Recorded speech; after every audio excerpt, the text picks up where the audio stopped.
En titre de ce journal, Finance, conférence sur les régies financières à Abidjan, en Côte d'Ivoire. Transport, la RDC achète 2 Airbus A320 pour la nouvelle compagnie nationale Congo Airways. Mesdames, Mesdemoiselles et Messieurs, bonsoir. Vous êtes sur Business 24 Africa et vous faites bien de vous informer, c'est le journal. Dans le cadre de ces activités, l'association des diplômés du groupe HEC Paris, résident en Côte d'Ivoire, a organisé le samedi dernier un déjeuner débat sur le thème « Le défi de l'optimisation des régies financières au service de l'économie ivoirienne ». Principal invité de cette rencontre, le ministre ivoirien du budget, Abdourahmane Cissé, a fait un exposé sur des réformes engagées de 2011 à 2015 pour redynamiser les régies financières ivoiriennes. Des mesures qui ont permis à la Côte d'Ivoire d'engranger des recettes sans cesse en hausse depuis ces 5 dernières années. Suivons ensemble le reportage de Lawani Babatunde. L'économie ivoirienne a vite rebondi après la crise post-électorale de 2010. Une situation rendue possible grâce à de nombreuses réformes engagées par les autorités ivoiriennes. Invité à ce déjeuner débat par l'association des diplômés du groupe HEC Paris autour du thème « Le défi de l'optimisation des régies financières au service de l'économie ivoirienne », le ministre en charge du budget, Abdourahmane Cissé, a égrené le chapelet de réformes mises en œuvre pour améliorer le fonctionnement des régies financières en Côte d'Ivoire. Des mesures déclinées en 4 axes majeurs, à savoir l'optimisation des processus de gestion administrative, de la politique fiscale, du recouvrement et la saine gestion budgétaire. J'ai présenté l'ensemble des réformes et des mesures qui sont en ce moment en cours au niveau du ministère du Budget pour optimiser le recouvrement des recettes à travers notamment la politique administrative que nous avons mise en place, la politique fiscale que nous avons mise en place, mais aussi et surtout parler de la partie dépenses et l'ensemble des mesures qui sont prises pour optimiser les dépenses. Pour le ministre en charge du budget, ces réformes portent déjà leurs fruits. Elles ont permis à la Côte d'Ivoire de récolter des recettes sans cesse en hausse depuis 2010.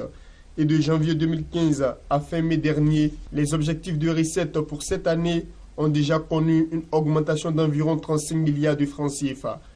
En cours de l'année 2014, nous avons atteint pour la première fois la barre mythique des 1000 milliards de francs CFA au niveau de la douane. Et cela se poursuit. Lorsque vous regardez les 5 premiers mois de l'année, donc de janvier à mai 2015, et que vous les comparez aux 5 premiers mois de l'année 2014, nous sommes globalement en hausse au niveau de la douane et des impôts, globalement en hausse de l'ordre de 14% par rapport à l'année 2014. Et avec, bien entendu, la vision de son Excellence, Monsieur le Président de la République, de poursuivre ces efforts de réforme, nous allons poursuivre ces réformes et nous assurer que les recettes soient bien collectées. Mais le plus important, c'est que l'objectif, ce n'est pas d'augmenter l'impôt. L'objectif, c'est d'optimiser le recouvrement de l'impôt. Nous souhaitons que l'impôt soit collecté, soit bien collecté, sans une augmentation des taux nominaux. Les défis aujourd'hui que le chef de l'État nous a confiés, c'est de nous assurer que nous élargissions l'assiette et que tout le monde paye l'impôt, mais surtout que tout le monde paye le juste impôt. Pour les anciens diplômés du groupe HEC Paris résidant en Côte d'Ivoire, cette rencontre organisée dans le cadre de leurs activités se veut une plateforme d'échange et de débat sur les orientations de l'économie ivoirienne. Une manière pour eux de contribuer à son dynamisme et à son développement.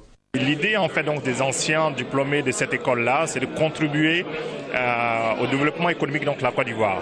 À l'image de l'association mère donc qui organise donc des débats autour donc des sujets d'économie, des sujets d'intérêt national en France, donc nous, au niveau de la Côte d'Ivoire, nous avons pensé qu'il était important d'initier aussi des cadres d'échange avec les décideurs, avec les autorités. Et ce matin, nous étions très heureux, très fiers d'avoir le ministre Cissé avec nous ce matin pour nous expliquer ce qu'il fait au niveau donc de son département ministériel.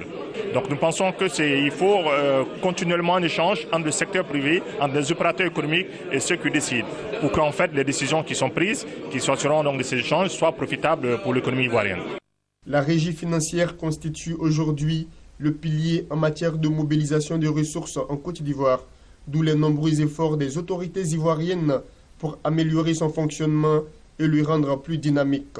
Cela passe aussi par un cadre macroéconomique stable à travers un niveau de croissance soutenu, une inflation maîtrisée, un déficit budgétaire contenu et des comptes extérieurs bien tenus. Kinshasa a acheté 2 Airbus A320 d'occasion auprès du transporteur italien Alitalia pour la compagnie aérienne nationale Congo Airways. Le montant de la transaction est estimé à 50 millions d'euros. Les appareils devraient être livrés d'ici la mi-août 2015.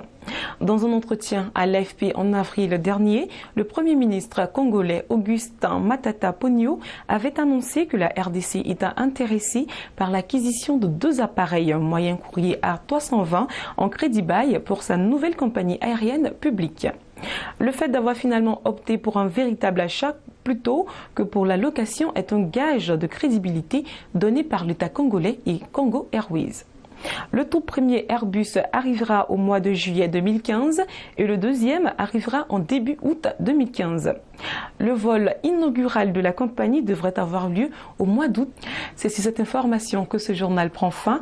Le prochain journal, c'est-à-dire demain 21h, vous êtes présenté par Marie-Josée Kouassi. Quant à moi, en présence de toute l'équipe de Business 24 Africa, nous souhaitons un excellent mois de Ramadan à tous les musulmans. Bonne suite de programme sur Business 24 Africa.